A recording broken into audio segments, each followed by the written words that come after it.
মৰমৰ পঞ্চম শ্ৰেণীৰ ছাত্ৰ-ছাত্ৰীসকল, তোমালোকৰ আজি পৰিৱেশৰ পাঠ নং 12 আমাৰ দেশ পাঠটি আমি আলোচনা তথা ইয়াৰ প্ৰশ্নোত্তৰ সমাধান কৰিবলৈ ওলাইছো। ইয়াৰ আগতে যদি মোৰ চেনেলটোলৈ তোমালোকে নতুনকৈ আহিছা তেতিয়াহ'লে চেনেলটো সাবস্ক্ৰাইব কৰি দিবা আৰু ভিডিঅ'টো ভাল লাগিলে এটা লাইক কৰি দিবা। লগতে বেল আইকনটো প্ৰেছ কৰি দিবা যাতে সকলোবোৰ ভিডিঅ' তোমালোকৰ লগত পোনছাতে তোমালোকে পাবলৈ সক্ষম হোৱা আৰু বন্ধুবৰ্গৰ মাজত ভিডিঅ'বোৰ শ্বেয়াৰ কৰি দিবা। আহাচোন দেৰি নকৰি পেলাই আমি আজিৰ এই ভিডিঅ'টো আমি আজিৰ এই পাঠটো আমি পঢ়িবলৈ আগবাঢ়ো। তো আমাৰ পাঠটোৰ নাম হৈছে পাঠ নং 12 আমাৰ দেশ।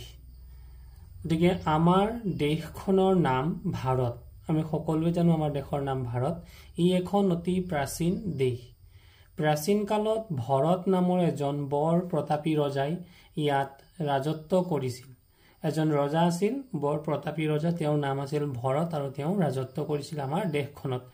ভৰত ৰজাৰ নাম অনুসৰি আমাৰ দেশখনৰ নাম ভাৰতবৰ্ষ হয় বুলি বহুতে কয়। বহুতে কয় যে এই যে ভৰত ৰজা আছিল তেওঁৰ নামটোৰ পৰা আমাৰ দেশখনৰ নাম ভৰতৰ পৰা ভাৰত হ'ল। আনহাতে ভাৰতবৰ্ষৰ মাজেদি বৈ যোৱা সিন্ধু নৈ, যাক লেটিন ভাষাত ইন্দাজ বুলি কোৱা হয়। গতিকে আমাৰ ভাৰতবৰ্ষৰ ঠিক সোঁ মাজেৰে এখন নদী বৈ গৈছে। নদীখন হৈছে সিন্ধু নৈ আৰু এই সিন্ধু নদীখনক ইংৰাজসকলে সিন্ধু উচ্চাৰণ কৰিব নোৱাৰি ইন্দাজ বুলি কৈছিল আৰু সেই ইন্দাজ শব্দৰ পৰাই ইণ্ডিয়া, সেই ইন্দাজ শব্দৰ পৰাই ইংৰাজীত ইণ্ডিয়া হয় বুলি কোনোৱে কয়। গতিকে আহাচোন আমি আমাৰ এই ভাৰতৰ মেপটো বা ভাৰতৰ যি মেপ আমি তাক অকণমান পৰ্যবেক্ষণ কৰোঁ। এয়া হৈছে আমাৰ ভাৰতৰ মেপ। ইয়াত বিভিন্ন ৰাজ্য আছে। এই ভাৰতৰ মেপখনত প্ৰায় 28খন আমাৰ ৰাজ্য আছে আৰু প্ৰতিটো ৰাজ্যকে বেলেগ বেলেগ ৰঙেৰে ইয়াতে চিনাক্তকৰণ কৰা হৈছে। এয়া হৈছে গোলপীয়া কালাৰত ৰাজস্থান, ঝাৰখণ্ড, হায়দৰাবাদ, যিটো তেলেংগানা ৰাজ্য, তাৰপিছতে মিজোৰাম, তাৰপিছতে নাগালেণ্ড, তাৰপিছতে গেংটক,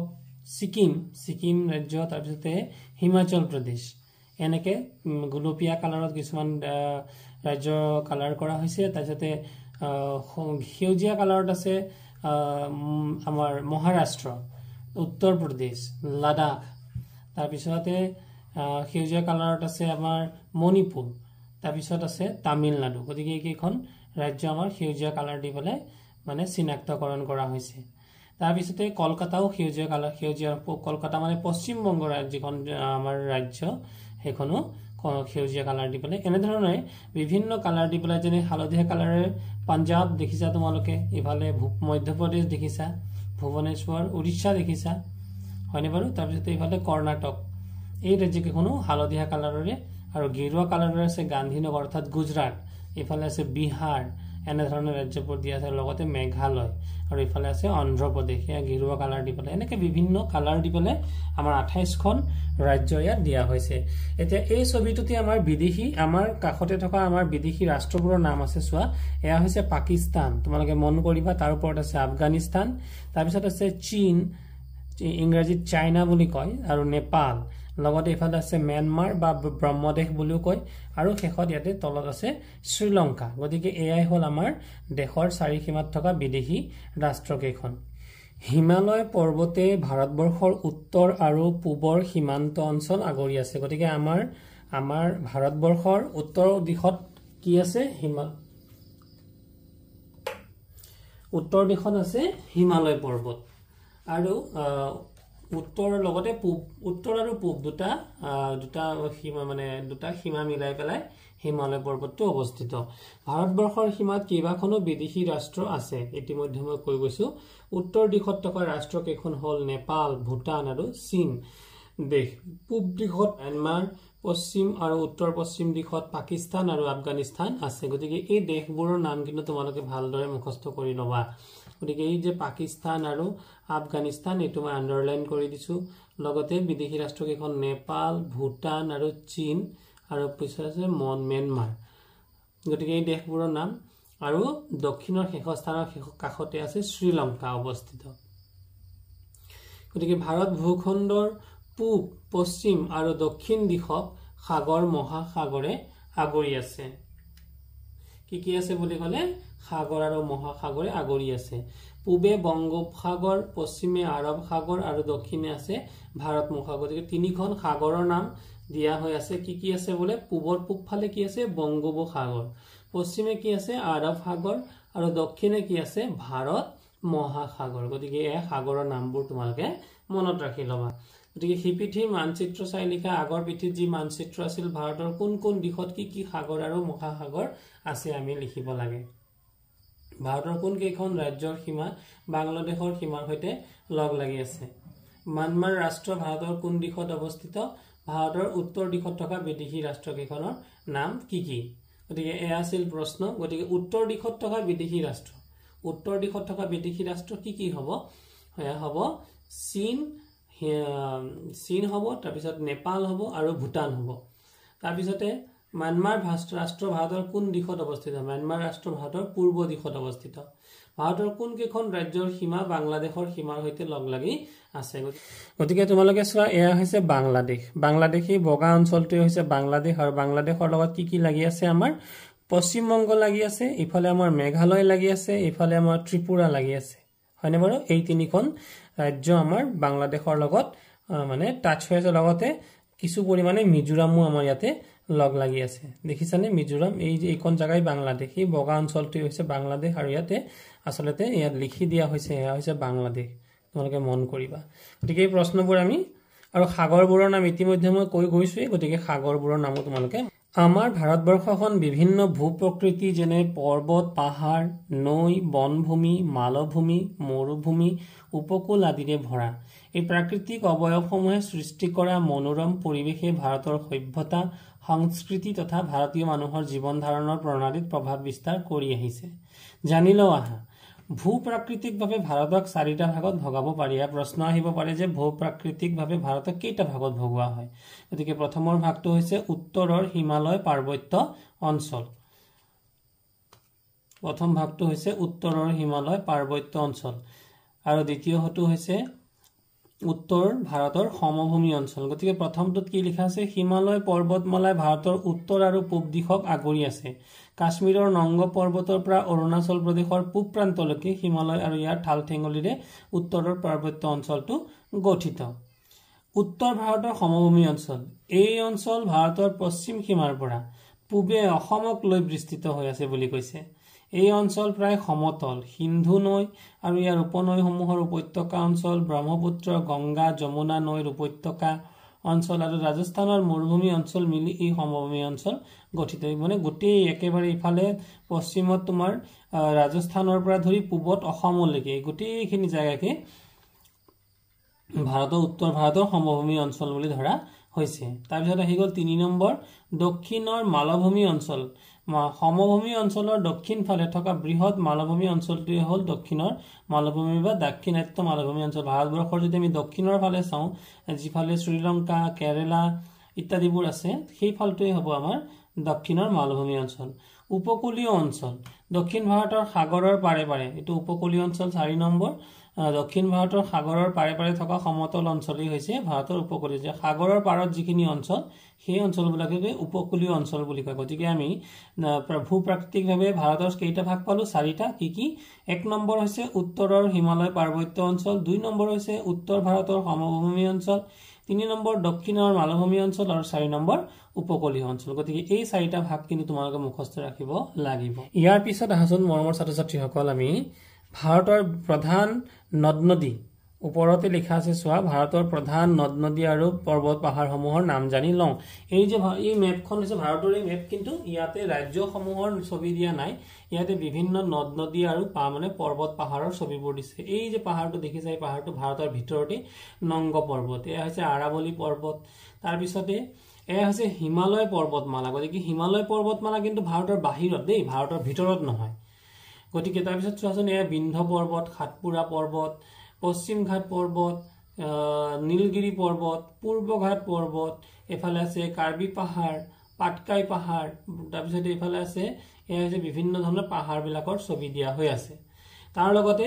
এতিয়া নদীবোৰৰ নাম। গতিকে আমাৰ প্ৰশ্ন আহিব যে ভাৰতবৰ্ষৰ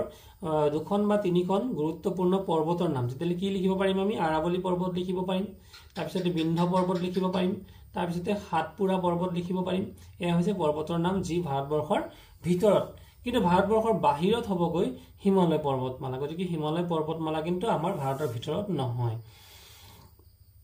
এতিয়া কথাটো হল ভাৰতবৰ্ষৰ ভিতৰত থকা কেইখনমান নদীৰ নাম যদি লিখিবলৈ কি লিখিবা তেতিয়াহ'লে লিখিব লাগিব যমুনা তাৰপিছত লিখিব লাগিব গংগা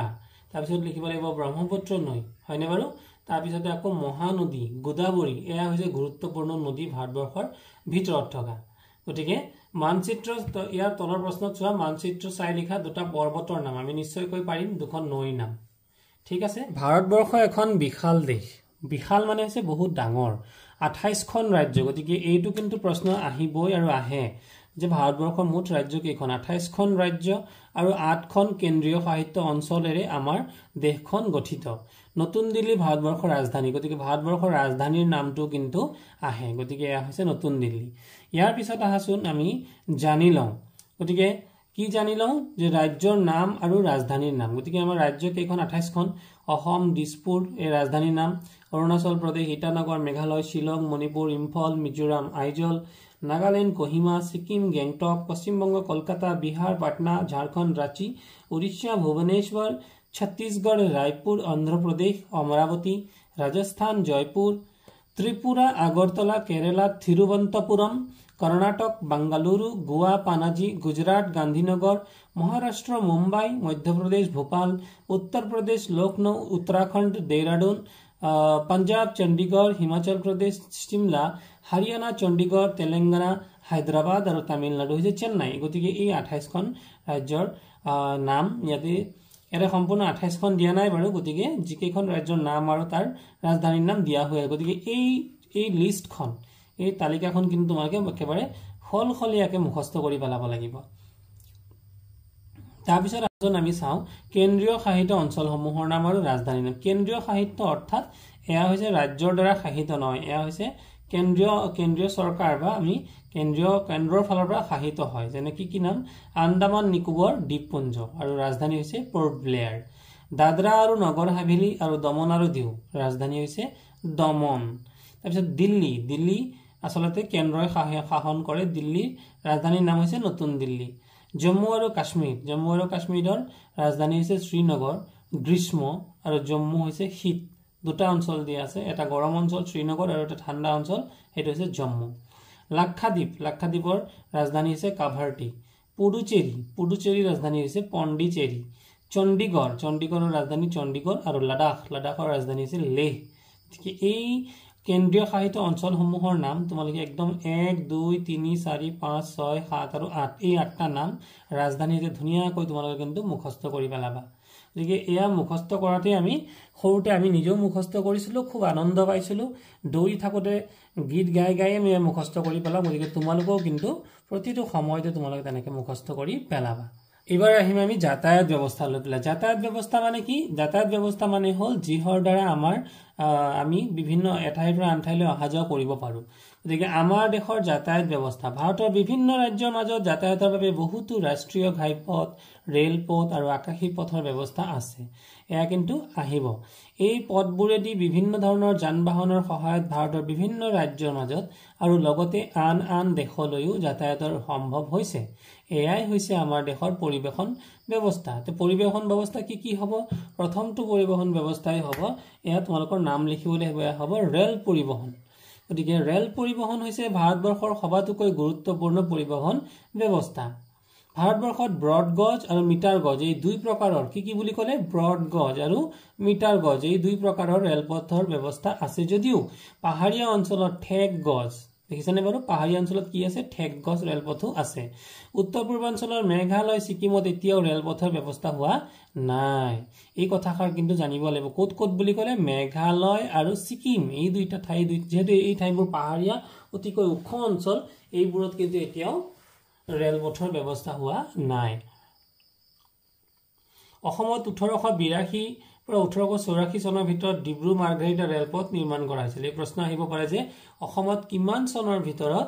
ডিব্ৰু মাৰ্ঘেৰিটা ৰেলপথটো নিৰ্মাণ কৰা হৈছিল 1882 পৰা 1884 চনৰ ভিতৰত এইটো আছিল অসমৰ প্ৰথম ৰেলপথ গতিকে অসমৰ প্ৰথম ৰেলপথটোৰ নাম লিখিবলৈ আহিব পাৰে ক্ৰমান্বয়ে ৰেলপথৰ সম্প্ৰসাৰণ কৰি বৰ্তমান অসমৰ ইমুৰৰ পৰা সিমুৰলৈ প্ৰত্যেকখন জিলাৰ মাজেৰে ৰেলপথৰ ব্যৱস্থা কৰা হৈছে তোমালোকে এতিয়া আমি সকলোতে যে ৰেলপথ হৈ গৈছে আমাৰ প্ৰায় আমাৰ মেঘালয় আৰু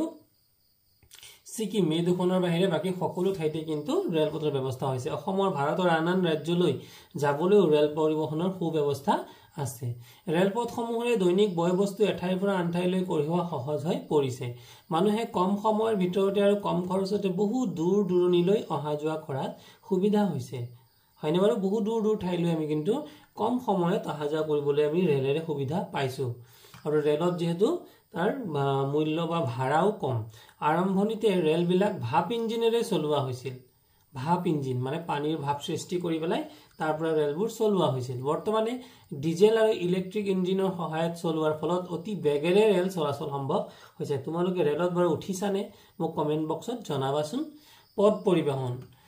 এয়া আহিগল এবাৰ আমাৰ পথ পৰিবহণ 2 নম্বৰ পৰিবহণ ব্যৱস্থা ভাৰতবৰ্ষৰ পথ পৰিবহণ ব্যৱস্থাই সামৰি লোৱা পথবোৰ হ'ল ৰাষ্ট্ৰীয় ঘাইপথ সীমান্ত ৰেল অঞ্চলৰ পথ ৰাজ্যিক আৰু আন্তঃৰাজ্যিক পথ গাঁও অঞ্চলৰ পথ আৰু পৌৰ নিগমৰ পথ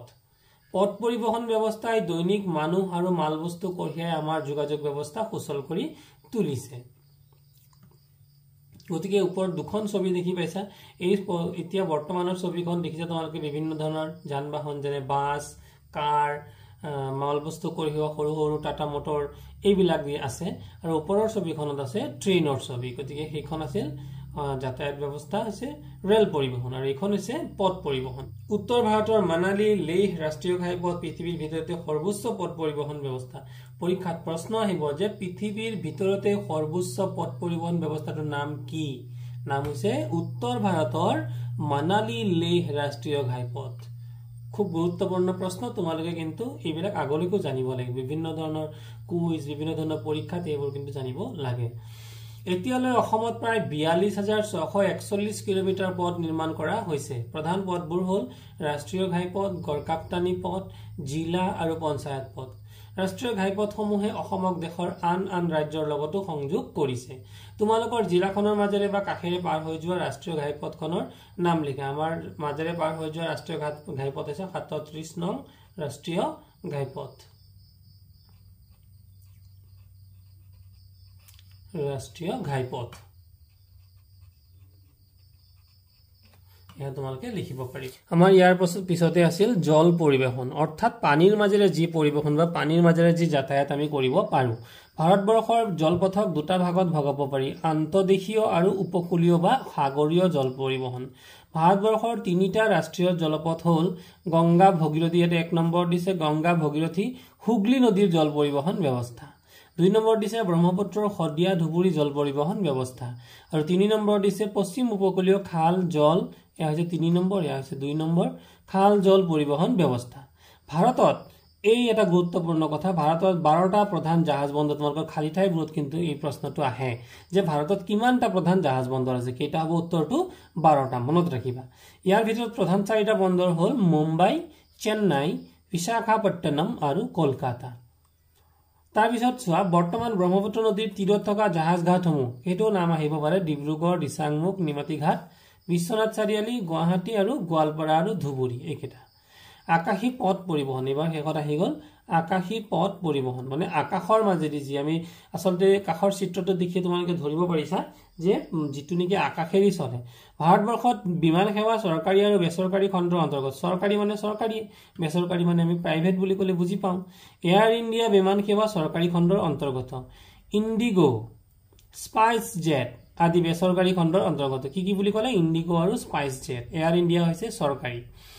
এই বিমান সেৱাই দেশৰ বিভিন্ন স্থানৰ মাজত সংযোগ স্থাপন কৰিছে 1981 চনৰ জানুৱাৰী মাহৰ পৰা এইটো এটা গুৰুত্বপূৰ্ণ প্ৰশ্ন 1981 চনৰ জানুৱাৰী মাহৰ পৰা গুৱাহাটী আৰু দিল্লীৰ মাজত বিমান চলাচল আৰম্ভ হয় এটো কিমান চনৰ পৰা গুৱাহাটী আৰু দিল্লীৰ মাজত বিমান চলাচল আৰম্ভ হয় বুলি প্ৰশ্ন আছে কিছুমান বিমান সেৱাৰ জৰিয়তে বিদেশলৈ যাত্ৰা কৰিব পাৰি কেৰালাৰ কোচিনত ভাৰতৰ প্ৰথমটো ব্যক্তিগত খণ্ডৰ আন্তৰ্জাতিক বিমানবন্দৰ গঢ়ি উঠে কোট বুলি কৈছে কেৰালাৰ কোচিনত মানে প্ৰথম প্ৰাইভেট জেটৰ ব্যৱস্থা হৈছিল ইয়াৰ পিছত আহি গ'ল ৰছী পৰিবহন মানে ৰছীৰ দ্বাৰা আমি এঠাইৰ পৰা আনঠাইলৈ যাব পাৰো নেকি ভাৰতত ৰজ্জু পথ বা ৰছী পৰিবহনৰ ব্যৱস্থাও আছে তোমালোকে আমাৰ গুৱাহাটীলৈ গলেও কিন্তু এয়া দেখিবলৈ পাবা ৰছী পৰিবহন ব্যৱস্থা কম খৰচী পাহাৰীয়া দুৰ্গম অঞ্চলত খনিৰ পৰা চূণ শিল কয়লা আদি খনিজ পদাৰ্থ কঢ়িয়াবলৈ এই ব্যৱস্থাৰ সহায় লোৱা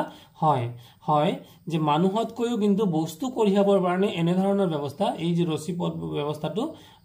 বিশেষকৈ ব্যৱহাৰ কৰা হয় অসমৰ কাৰ্বি আংলঙৰ ডিলাই পাহাৰ বোকাজানৰ বিলাতী মাটি উদ্যোগৰ মাজত চূণ শিল কঢ়িয়াবলৈ প্ৰায় 35 কিলোমিটাৰ দূৰত্বৰ কিমান বুলি ক'লে 35 কিলোমিটাৰ দূৰত্বৰ একমাত্ৰ ৰছী পৰিবহন ব্যৱস্থা আছে গুৱাহাটী উত্তৰ গুৱাহাটীৰ মাজত থকা ৰজ্জুপথ পৰ্যটকৰ বাবে যথেষ্ট আকৰ্ষণীয় এটা তলত আলোচনা কৰি লিখিবলৈ দিছে আমাৰ দেশৰ বিভিন্ন পৰিবহন ব্যৱস্থাসমূহ কি কি আমি জানিলো ইতিমধ্যে হয়নে বাৰু ৰেল পথ পৰিবহন তাৰপিছতে পথ পৰিবহন আকাশী পথ পৰিবহন আৰু তাৰপিছতে জল পৰিবহন আৰু শেষত ৰছী পৰিবহন সেইবোৰৰ পৰা আমাৰ কি কি সুবিধা হৈছে এই পৰিবহন ব্যৱস্থাসমূহৰ যোগেদি পৃথিৱীৰ যিকোনো ঠাইলৈ সহজে আৰু সোনকালে অহা যোৱা কৰাৰ সুবিধা হৈছে পৰিবহন ব্যৱস্থাসমূহৰ ভিতৰত উৰাজাহাজেৰে অতি কম সময়তে এখন দেশৰ পৰা আন এখন দেশলৈ যাত্ৰা কৰিব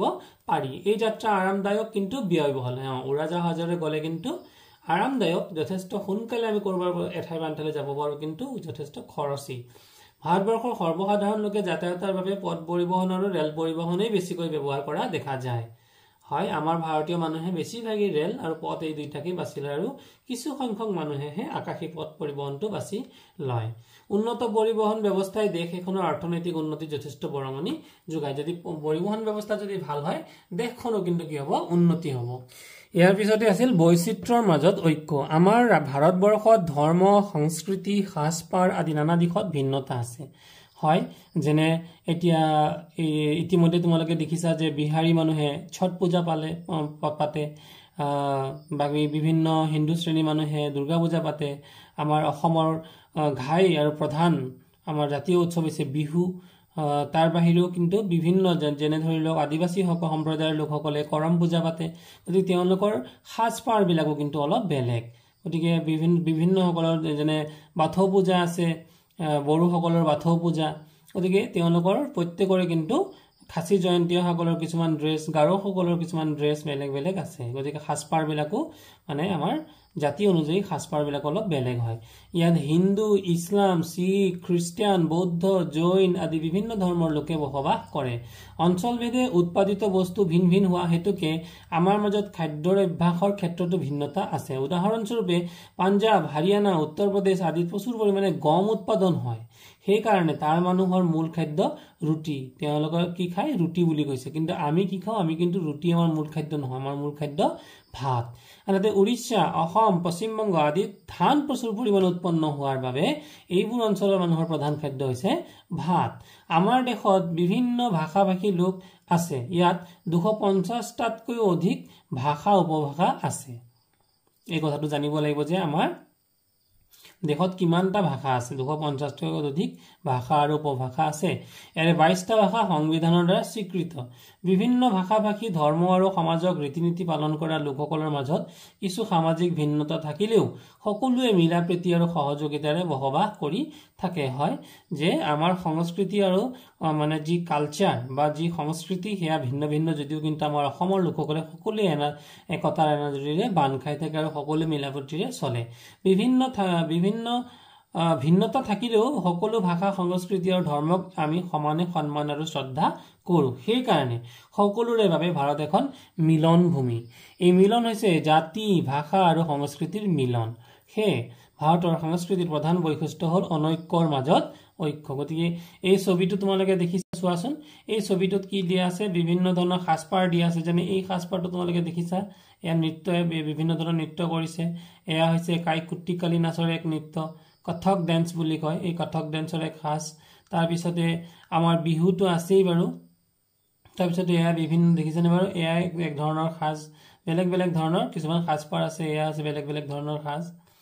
বিভিন্ন ধৰণৰ সাজপাৰ আমাৰ ভাৰতবৰ্ষৰ লোকসকলে ব্যৱহাৰ কৰে ভাৰতবৰ্ষৰ দৰে বিকাশশীল দেশত ৰাষ্ট্ৰীয় সংহতিৰ গুৰুত্ব অসীম জাতি বৰ্ণ ভাষা ধৰ্ম নিৰ্বিশেষে একাত্ম হৈ দেশ আৰু দেশৰ জনগণৰ প্ৰতি যি সন্মান আৰু সদ্ভাৱ দেখুওৱা হয় সেই হৈছে ৰাষ্ট্ৰীয় সংহতি গতিকে এই প্ৰশ্ন আহিব পাৰে যে মানে ৰাষ্ট্ৰীয় সংহতি বুলিলে কি বুজা তেলে কি হ'ব জাতি ইয়াৰ পৰা লিখিব লাগিব জাতি বৰ্ণ ভাষা ধৰ্ম নিৰ্বিশেষে একাত্ম হৈ দেশ আৰু দেশৰ জনগণৰ প্ৰতি যি সন্মান আৰু সদ্ভাৱ দেখুওৱা হয় সেই হৈছে ৰাষ্ট্ৰীয় সংহতি ইয়ালৈকে লিখিব লাগিব শান্তি সম্প্ৰীতি একতা থাকিলেহে দেশৰ প্ৰগতি সম্ভৱ এই ঐক্য শান্তি সম্প্ৰীতি তেতিয়াহে অটুট থাকিব যেতিয়া আমাৰ সমাজত বাস কৰা বিভিন্ন ধৰ্ম ভাষা জাতি উপজাতিৰ লোকৰ মাজত একতা মিলাপ্ৰীতি আৰু সহযোগিতা থাকিব সংহতি হৈছে ৰাষ্ট্ৰ সংহতি মানে কি সংহতি মানে হৈছে ৰাষ্ট্ৰখনৰ ঐক্য শান্তি আৰু প্ৰগতিৰ মূল চাবিকাঠি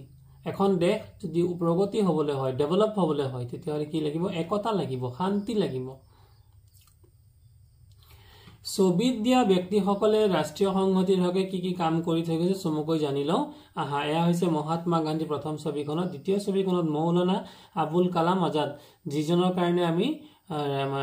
শিক্ষা দিৱস হিচাপে পালন কৰোঁ গতিকে আৰু ইয়া আছে সৰোজনী নাইডু আৰু শেষত গোপীনাথ বৰদলৈ গতিকে কিনো তেওঁলোকে কৰিছিল যে জাতিৰ পিতা মহাত্মা গান্ধীৰ অহিংসা নীতিয়ে স্বাধীনতা আন্দোলন সফল কৰিছিল আমি জানিব লাগে তেওঁৰ বাবে আমি স্বাধীনতা পাইছিলোঁ 1947 চনৰ 15 আগষ্ট তাৰিখে আমি জানো স্বাধীন ভাৰতৰ প্ৰথম গৰাকী শিক্ষামন্ত্ৰী মৌলানা আবুল কালাম আজাদে জাতি ধৰ্মৰ মাজত বিভেদ নাৰাখি সকলোকে এক ভাৰতীয় নাগৰিক হ'বলৈ আহ্বান জনাইছিল তাৰ পিছত আছে ভাৰতীয় জাতীয় কংগ্ৰেছৰ প্ৰথম ভাৰতীয় মহিলা সভানেত্ৰী সৰোজনী নাইডুৱে কবিতাৰ জৰিয়তে মানুহৰ মাজত দেশ প্ৰেমৰ ভাৱ জগাই তুলিছিল ভাৰত স্বাধীন হোৱাৰ পাছত অসমৰ প্ৰথম মুখ্যমন্ত্ৰী আছিল লোকপ্ৰিয় গোপীনাথ বৰদলৈ গতিকে এয়া কুইজটো তোমালোকৰ আহে যে ভাৰতৰ স্বাধীনতাৰ পিছত অসমৰ প্ৰথম গৰাকী মুখ্যমন্ত্ৰীৰ নাম কি উত্তৰ হ'ব লোকপ্ৰিয় গোপীনাথ বৰদলৈ ওপৰৰ ছবিটোৱে হৈছে লোকপ্ৰিয় গোপীনাথ বৰদলৈ ছবি ভাৰতৰ অখণ্ডতা আৰু স্বাধীনতাৰ প্ৰতি দেখুওৱা তেওঁৰ মহান ত্যাগ আৰু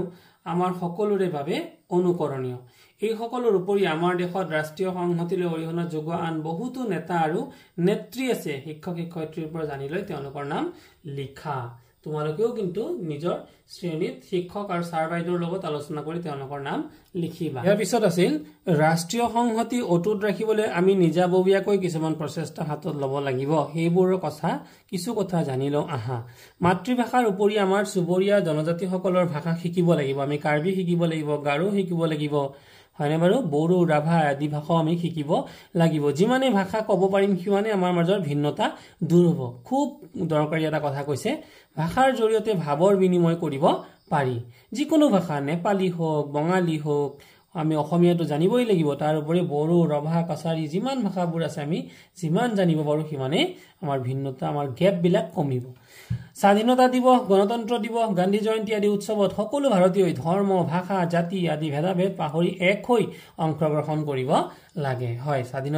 স্বাধীনতা দিৱসত যে কোনোবা হিন্দু কোনোবা মুছলমান কোনোবা খ্ৰীষ্টিয়ান সেই ভাৱবোৰ আমি মনৰ পৰা আঁতৰাই দিব লাগে তাৰপিছত সাংস্কৃতিক বিনিময়ৰ জৰিয়তে বিভিন্ন জাতি উপজাতিৰ গীত মাত নৃত্য খেল ধেমালি বাদ্যযন্ত্ৰ সাহিত্য কলা সংস্কৃতিৰ বিষয়ে জানিব পাৰি আমি বিশেষকৈ কাৰ্বি অধ্যুষিত অঞ্চলত কাৰ্বি মানুহৰ যি ৰংকাৰ হয়নে বাৰু হাসাকে কান আৰু সমাংকান আদি উৎসৱো তেওঁলোকে পালন কৰে গতিকে সেইবোৰৰ বিষয়ে আমি জানিব লাগিব বড়োসকলৰ বাথৌ পূজাৰ বিষয়ে খেৰাই পূজাৰ বিষয়ে আমি জানিব লাগিব আদিবাসীসকলৰ কৰম পূজাৰ বিষয়ে আমি জানিব লাগিব এইবোৰে আমাৰ মাজত থকা পাৰ্থক্যবোৰ পাহৰাই সকলোকে একতা আৰু সহযোগিতাৰ ডোলেৰে বান্ধি ৰাখে জানি লওঁ আহা আমাৰ দেশত চৰকাৰে সংবিধানৰ দ্বাৰা স্বীকৃত ভাষা হিচাপে কেইটা ভাষা দিছে 22টা ভাষা গ্ৰহণ কৰিছে ভাৰতবৰ্ষত বিভিন্ন ধৰ্মৰ লোক আছে এই ধৰ্মসমূহৰ ভিতৰত হিন্দু ইছলাম খ্ৰীষ্টিয়ান শিখ জৈন আৰু বৌদ্ধ ধৰ্মই প্ৰধান ভাৰত এখন ধৰ্মনিৰপেক্ষ ৰাষ্ট্ৰ মানে সকলো ধৰ্মকে সমানে ইয়াত সমমৰ্যাদা প্ৰদান কৰা হয় আৰু সকলো ধৰ্মকে সন্মান যাচা হয় এখন সংবিধানৰ জৰিয়তে আমাৰ দেশৰ শাসন কাৰ্য চলে আমাৰ ৰাষ্ট্ৰীয় পতাকা এখন ৰাষ্ট্ৰীয় সংগীতো একেটাই ভাৰতবৰ্ষৰ ৰাজধানী নতুন দিল্লী আমি দেশখনৰ বেলেগ বেলেগ ঠাইত বাস কৰোঁ আৰু ভিন ভিন ভাষা কওঁ আৰু ভিন ভিন ধৰ্ম মানি চলো তথাপি আমি একেখন দেশৰে নাগৰিক অৰ্থাৎ আমি সকলো ভাৰতীয় শিক্ষক আৰু অভিভাৱকৰ সহায়ত লিখা আমাৰ দেশৰ ৰাজধানীৰ নাম কি দিল্লী আমি জানোই আমাৰ দেশত বৰ্তমানৰ প্ৰধানমন্ত্ৰী গৰাকীৰ নাম শ্ৰীযুত নৰেন্দ্ৰ মোদী আমাৰ দেশত চৰকাৰে সংবিধানৰ দ্বাৰা স্বীকৃত ভাষা হিচাপে গ্ৰহণ কৰা ভাষা কেইটা ভাষা হল 22টা আমাৰ ৰাষ্ট্ৰীয় দিৱসসমূহ কি কি আমাৰ ৰাষ্ট্ৰীয় দিৱসসমূহ হৈছে স্বাধীনতা দিৱস গণতন্ত্ৰ দিৱস গান্ধী জয়ন্তী ইত্যাদি পাঠটোত থকা প্ৰথমটো প্ৰশ্ন আছিল ভাৰতবৰ্ষৰ চাৰিসীমাত থকা বিদেশী ৰাষ্ট্ৰকেইখনৰ নাম লিখা ভাৰতবৰ্ষৰ চাৰিসীমাত থকা ৰাষ্ট্ৰকেইখনৰ নাম হল পাকিস্তান আফগানিস্তান চীন নেপাল ভূটান বাংলাদেশ म्यांमारক ব্ৰহ্মদেশ বুলিও কয় আৰু শ্ৰীলংকা ভাৰতবৰ্ষৰ পৰিবহন ব্যৱস্থা কেইটাৰ নাম লিখা তোমালোকে ইতিমধ্যে পাইছা ভাৰতবৰ্ষৰ পৰিবহন ব্যৱস্থাবোৰ হল ৰেল পৰিবহন পথ পৰিবহন জল পৰিবহন আকাশী পথ পৰিবহন আৰু ৰছী পৰিবহন এই পাঁচটা তাৰ পিছৰ প্ৰশ্নটো আছিল ভাৰতবৰ্ষৰ প্ৰধান চাৰিখন নৈ নাম লিখা ভাৰতৰ চাৰিখন প্ৰধান নৈ হল গংগা ব্ৰহ্মপুত্ৰ যমুনা আৰু মহানদী ভাৰতৰ দুটা পৰ্বতৰ নাম লিখা ভাৰতৰ দুটা পৰ্বত হল আমি ইতিমধ্যে আলোচনা কৰিছিলো আৰাৱলী পৰ্বত আৰু বিন্ধ্য পৰ্বত ভাৰতবৰ্ষৰ কেন্দ্ৰীয় শাসিত অঞ্চল কেইটাৰ নাম মই ইতিমধ্যে কৈ গৈছো তোমালোকক এই নামবোৰ যে মুখস্থ লাগিব আৰু প্ৰশ্ন পৰীক্ষাত আহে ভাৰতবৰ্ষৰ কেন্দ্ৰীয় শাসিত অঞ্চলসমূহৰ নাম হল আন্দামান নিকোবৰ দ্বীপপুঞ্জ 1 নম্বৰত 2 নম্বৰত দাদৰা আৰু নগৰ হাভেলী আৰু দমন আৰু দিউ 3 নম্বৰত দিল্লী 4 নম্বৰত জম্মু আৰু কাশ্মীৰ 5 নম্বৰত লাক্ষাদ্বীপ 6 নম্বৰত পুডুচেৰী 7 নম্বৰত চণ্ডীগড় আৰু 8 নম্বৰত আছে লাডাখ প্ৰথম নম্বৰটো আছিল আমাৰ দেশৰ বৰ্তমান প্ৰধানমন্ত্ৰী গৰাকীৰ নাম কি আমাৰ দেশৰ বৰ্তমান প্ৰধানমন্ত্ৰী গৰাকীৰ নাম হল শ্ৰীযুত নৰেন্দ্ৰ মোদী প্ৰশ্নটো আছিল যে ক অংশৰ লগত খ অংশ মিলাব লাগে এয়া তোমালোকে আসলতে পাৰিবাই তোমালোকৰ আগৰ পাঠটোত তোমালোকে লুটিয়ালে তোমালোকে পাই যাবা যে সিকিমৰ ৰাজধানী কি হ'ব মিলাব লাগে তামিলনাডুৰ ৰাজধানী হাৰিয়ানাৰ ৰাজধানী কি ঝাৰখণ্ডৰ ৰাজধানী কি আৰু মহাৰাষ্ট্ৰৰ ৰাজধানী কি আগৰ পাঠটোত তোমালোকে লুটিয়াই দিলে এই লিষ্টখন মিলাই ল'ব পাৰিবা তাৰপিছত আহাচোন 3 নম্বৰ খালি ঠাই পূৰ কৰা ভাৰতত 28খন ৰাজ্য আছে কিমানখন 28খন গুৱাহাটী আৰু দিল্লীৰ মাজত অথনি মই কৈছিলো যে 1981 চনৰ পৰাই বিমান চলাচল আৰম্ভ হৈছে ভাৰতত মুঠ কিমানটা প্ৰধান জাহাজ বন্দৰ আছে 12টা দিল্লী ভাৰতৰ ৰাজধানী গতিকে ইয়াৰ তলত আৰু 4টা প্ৰশ্ন থাকি গল ভাৰত নামটোৰ উৎপত্তিৰ বিষয়ে লিখা ৰাষ্ট্ৰীয় সংহতি বুলিলে কি বুজা আৰু আমাৰ ৰাষ্ট্ৰীয় পতাকাখনৰ ছবি আঁকা গতিকে ৰাষ্ট্ৰীয় পতাকাখনৰ ছবি তোমালোকে সহজে আঁকিব পাৰিবা বাকি যি দুটা প্ৰশ্ন ৰল এই দুটা প্ৰশ্ন মই এটাচমেন্ট কৰি পেলাই তলৰ ভিডিওটোৰ শেষত তোমালোকক এটাচ কৰি দি দিম গতিকে আজি এই পাঠটোতে মই সামৰিছো যদি ভিডিওটো তোমালোকৰ ভাল লাগিছে তোমালোকে উপকৃত হৈছা এটা নিশ্চয় লাইক কৰি দিবা আৰু বন্ধুসকলৰ মাজত ভিডিওটো যিমান পাৰা শেয়াৰ কৰি দিবা থ্যাংক ইউ